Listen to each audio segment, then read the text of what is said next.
రంగారెడ్డి జిల్లా ఇబ్రహీంపట్నంలోని ఎంఆర్ఓ కార్యాలయం ఎదుట ఓ కాంట్రాక్టర్ నిరసనకు దిగారు.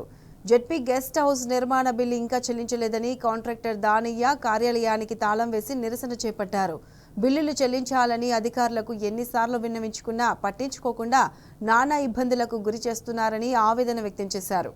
గేటుకు తాళం వేయడంతో రెవెన్యూ అధికారులు పోలీసులకు ఫిర్యాదు చేశారు. దీంతో పోలీసులు కాంట్రాక్టర్తో మాట్లాడి పోలీస్ స్టేషన్కు తరలించారు.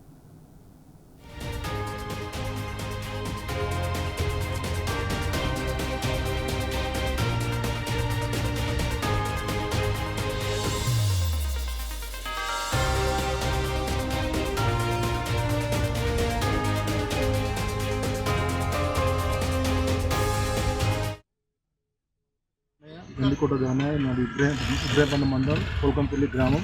జెడ్పీ గెస్ట్ హౌస్ పూర్తి చేసి మొత్తం పూర్తి అయిపోయింది. దాని డబ్బులు 50 లక్షల రూపాయలు రావాలి. ఏ అధికారి ఊళ్ళో స్పందిస్తలేరు. అధికారులు మొత్తం చేయి అని చెప్పి చూపించి ఎంఆర్ఓ ఆఫీస్ శిథిలావస్థకు అయినప్పుడు ఎక్కడ లేకపోతే ఈ గెస్ట్ హౌస్కు పూర్తి చేయాలని చెప్పి ఈ గారు చెప్పారు. ఈ గారు ఆదేశాల ప్రకారం మొత్తంలో టోటల్గా 50 లక్షల రూపాయలు పెట్టి పూర్తి చేసిన గెస్ట్ హౌస్. పూర్తి చేసినా కూడా ఈ గారు కానీ ఎవరు స్పందిస్తలేరు. స్పందించకపోతే 50 లక్షల అప్పుకు మొత్తం ₹3 మిత్తి లేక నెలకు 1,50,000 రూపాయలు మిత్తి అయిపోతుంది. లక్షల మిత్తి అయిపోయి కూడా నేను 20 గుంటల భూమి కూడా అమ్మి ఇదే ఆఫీస్లో చేసి అప్పులలో పీనే పంచడం జరిగింది. నా ఉన్న భూమి పోయింది, ఉన్న ప్లాట్ పోయింది. దయచేసి నాకు వచ్చే అమౌంట్ నాకు ఇప్పగలరని నేను కోరుతున్నాను.